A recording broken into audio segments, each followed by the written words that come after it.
조선공주로 혼란한 시기에 태어난 순조의 적자녀 보곤공주. 보곤공주는 순조와 순원왕후의 적이녀로 효명세자와 명온공주의 동복 동생이자 덕온공주의 언니가 됩니다. 순조 18년인 1818년에 태어났는데 당시 조선은 각지에서 일어나는 밀란과 흉서, 역무 사건으로 나라가 어지러운 때였습니다. 특히 1818년 8월에는 황해도 신천에서 홍수가 크게 났고 10월에는 각 지역에서 일어난 재변으로 농사를 망쳐 세금을 경감하는 처분이 있었습니다. 이듬해에는 앵례와 원희의 모반 작당이 있어서 공주가 살아있는 동안 한 해도 조용한 해가 없었는데 순조 24년인 1824년 9월 20일 보곤의 자코를 받고 정식으로 공주로 책봉되었습니다. 단순히 태어난 순서대로 따지면 후궁숙의 박씨 소생의 영호농주가 먼저 책봉되어야 맞지만 순원왕후 소생의 보곤공주가 책봉된 것입니다. 영호농주는 1817년생으로 보곤공주보다 1년 먼저 태어났지만 영호농주의 생모는 승은상궁 출신이라 적서에 구별을 둔 것으로 추측됩니다. 사랑받는 공주였던 보곤공주. 효명세자는 삼매연님이란 글에서 보곤공주를 보곤이는 품성이 번화하고 기골이 풍영하여 수중의 연꽃 같다고 표현했습니다. 여기서 풍영하다는 말은 풍만하고 기름지다는 의미로 아마 보곤공주의 모습은 젖살이 통통한 아가씨였을 것으로 추측됩니다. 한편 보곤공주도 명온공주, 덕온공주처럼 시문을 짓고 글씨를 쓰는 문의 활동을 했는데 아버지 순조의 영향이 상당했을 것으로 보입니다. 그 증거로 보곤공주 글씨첩이 남아있는데 창덕궁 경운각의 부속 건물인 옥화당에서 지내던 12세의 공주가 남긴 한글시 7편과 한문시 3편이 모여 있습니다. 그중 시 한 편이 2019년 국립한글박물관의 기획특별전 공주 글씨 격으시니 덕온공주 집안 3대 한글 유산에서 소개된 적이 있습니다. 물고기가 물에 뜬 연꽃을 희롱하네. 봄날에 따사로운 바람 천천히 불어. 낙류원에서 빼어난 잔치 열었구나. 물고기가 부용꽃 핀 물속에서 희롱하니 목가에 누각에 얹고 향기 멀리 풍기노라. 이 시는 보곤공주가 지은 한글시로 성균관대학교 한문학과 안대회 교수의 해석본입니다. 이 시에는 순조가 차상 1이라고 점수를 매기고 백년치 2권, 붓 5자루, 먹 3개를 하사한다는 기록이 같이 있는데 차상 1은 과거 시험에 매기던 12등급 중 10번째로 좋은 점수는 아닙니다. 부마 김병주와의 혼인생활. 순조 30년인 1830년 순조의 대리청정기에 부마 간택이 이루어졌는데 2월 22일 초간택, 3월 12일 재간택, 3월 28일 삼간택을 행하였고 3번에 걸친 간택은 모두 창덕궁 희정당에서 열렸습니다. 최종적으로 낙점된 사람은 부사과 김연근의 아들 김병주였는데 그의 본관은 안동 김씨로 순원왕후 집안의 사람이었습니다.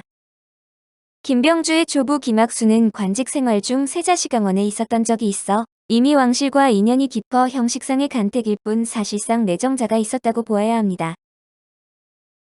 순조실록 31권, 순조 30년 3월 28일 병진 첫 번째 기사, 1830년 청도광 10년, 보곤공주의 부마를 김병주로 정하다. 보곤공주의 부마 3간택을 행하였다.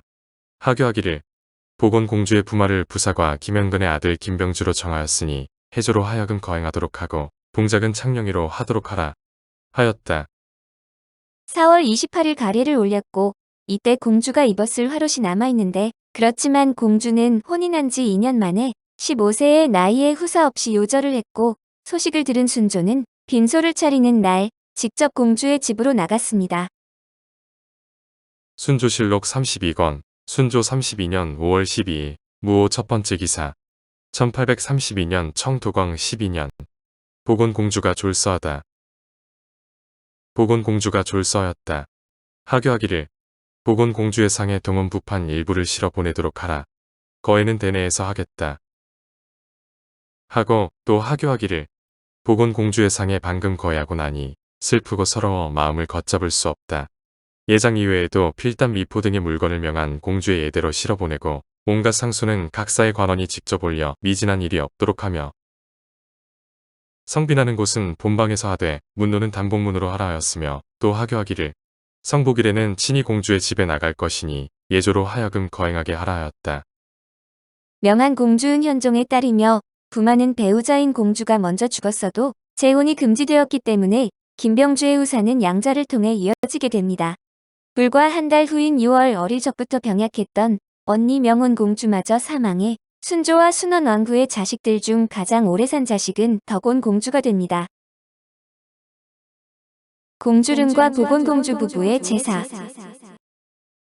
서울시 강북구 북서울 꾸미숲 경내에 보건공주와 창령이 김병주의 제실이 있으며 등록문화재 제40호로 2002년 지정되었습니다. 보건공주와 창령이의 묘가 창령이궁 제사 인근에 있었기 때문에 이곳은 속칭 공주릉이라 불렸으나 지명의 어원이 된 둘의 묘는 2002년에 용인으로 이장되었다고 합니다. 공주릉은 강북구 번동 아랫벌리에 있던 마을로 번동산 28번지에 보건공주와 부마 김병주의 묘가 있어 이름이 유래되었는데 국말 궁동이라고 했고 속칭 공주릉으로 불렸습니다. 한편 서울 강북구 번동의 유래는 고려말로 거슬러 올라가는데 혼탁한 고려말에 이 시가 한양의 도읍을 정하리라는 말이 돌았습니다. 이에 신경이 쓰인 고려 왕조는 마침 한양 삼각산 아래 오얏나무가 무성한 곳이 있다는 소리를 듣고 나무를 베는 벌리사를 파견하는데 이때부터 이곳이 벌리로 불리다 오늘날 번동이 되었습니다. 그곳에 조선 공주와 부마의 제사가 있는데 번동에는 추억의 공간인 1987년부터 2008년까지 운영된 강북 유일 테마파크인 드림랜드가 있었습니다. 그러나 운영난으로 문을 닫고 2009년 이곳에 서울에서 네 번째로 넓은 공원 북서울 꿈의 숲이 조성되었는데 이 공원 안에 창령 이궁제사가 있습니다. 이곳은 원래 인조 때 반정공신으로 영의정을 지낸 신경진의 별장이었으며 이후 조선 23대왕 순조 때 순조의 둘째 딸 보건공주와 부마 창령이 김병주의 제실로 쓰였습니다. 보건공주의 묘 역시 이 제사 인근에 모셨고 김병주 사후 그의 묘도 이곳에 모셨으며 이후 보건공주와 김병주의 제사가 되었습니다. 보통 제사는 묘소 곁에 지어 제사를 지낼 때 사용하는 곳이지만 이곳은 도시에 가까운 곳에 위치해 살림집을 겸해 지었습니다. 현재는 안채, 사랑채, 대문채로 구성되어 있는데 건축물 중 일부는 한국전쟁 때 파괴되었다가 1955년에 복원되었습니다. 안채의 날개채에는 제사를 위한 4칸만의 제청이 있는데 이렇게 제사를 모시는 제청이 사랑채가 아닌 안채에 위치하는 것은 매우 특이한 사례입니다. 또 이 집 인근에는 보건공주의 동생 덕온공주의 집이 있는데 공주 자매가 한 지역에 거주한 것도 특이합니다.